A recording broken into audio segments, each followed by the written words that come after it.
800 വർഷം നിലനിന്നു. 500 വർഷം മണ്ണിനടിയിൽ കിടന്നു. പിന്നീട് കുഴിച്ചെടുക്കപ്പെട്ട ചരിത്ര വിസ്മയം.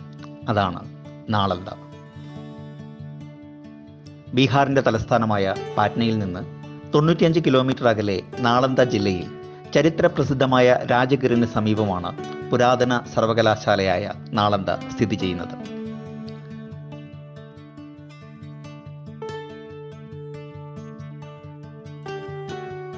ഏഴ് നൂറ്റാണ്ടോളം ലോകത്തിൻ്റെ എല്ലാ കോണുകളിൽ നിന്നും വിദ്യാർത്ഥികൾ വന്ന് താമസിച്ച് പഠിച്ചിരുന്ന ഒരു വിദ്യാലയം.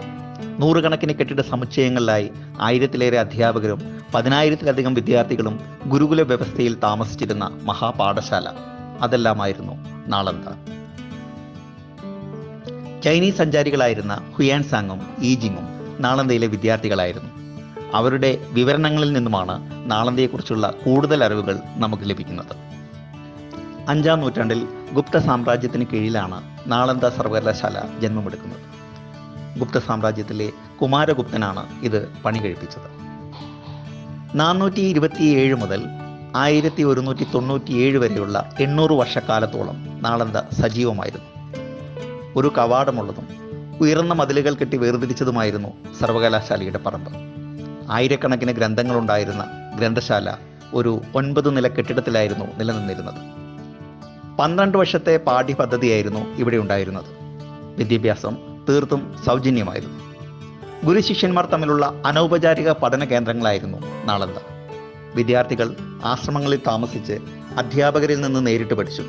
ചർച്ചകളും വാദവിവാദങ്ങളും പഠനത്തിൻ്റെ പ്രധാന ഭാഗമായിരുന്നു.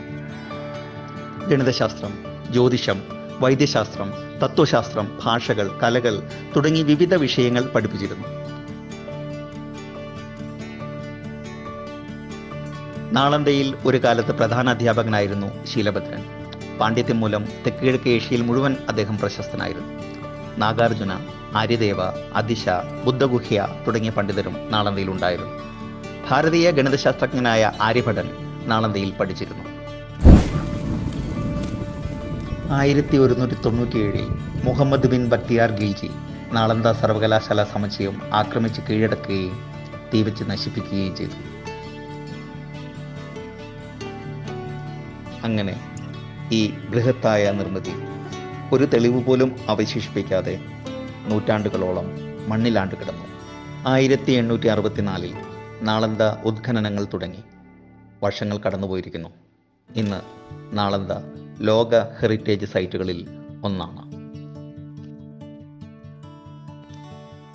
സർവകലാശാലയെ പഴയ പ്രതാപത്തോടെ പുനരുദ്ധരിക്കാനുള്ള തീരുമാനം 2009 തായ്ലാൻഡിൽ വെച്ച് നടന്ന ആസിയാൻ ഉച്ചകോടിയിലെടുത്തു. ആസിയാനിലെ രാഷ്ട്രങ്ങളും ചൈന, ജപ്പാൻ, സിംഗപ്പൂർ തുടങ്ങിയ 6 രാജ്യങ്ങളും ചേർന്ന് സംയുക്തമായാണ് ഈ പുനർനിർമ്മാണം. രാജഗിറിൽ 1000 ഏക്കറിലാണ് സർവകലാശാല പുനർനിർമ്മിക്കപ്പെടുന്നത്. ഏഷ്യയിലെ 16 രാജ്യങ്ങൾക്ക് സ്വന്തമായ ഒരു സർവകലാശാല. 2010 ഇന്ത്യൻ പാർലമെന്റ് നാളന്ദ സർവകലാശാല നിയമം പാസാക്കി. ഈ നിയമപ്രകാരം പ്രാചീന നാളന്ദ സർവകലാശാലയുടെ മഹത്വം വീണ്ടെടുക്കാനുള്ള പദ്ധതിയിലേക്കുള്ള ആദ്യപടികൾ വെച്ചു. 2014 ആദ്യത്തെ വിദ്യാർത്ഥികളെ സർവകലാശാലയിൽ ചേർത്തു. പുനരുദ്ധാരണത്തിലൂടെ നാളന്ദ സർവകലാശാല ഇന്ത്യയുടെയും ലോകത്തിൻ്റെയും ഉന്നത വിദ്യാഭ്യാസ ഗവേഷണ മേഖലകളിൽ വീണ്ടും മുൻനിരയിലെത്തുമെന്ന് പ്രതീക്ഷിക്കപ്പെടുന്നു. വിവിധ രാജ്യങ്ങളിൽ നിന്നുള്ള വിദ്യാർത്ഥികൾക്കും ഗവേഷകർക്കും പരസ്പര വിനിമയവും സഹകരണവും നടത്താനുള്ള വേദിയായും ഇനി നാളന്ദ പ്രവർത്തിക്കും.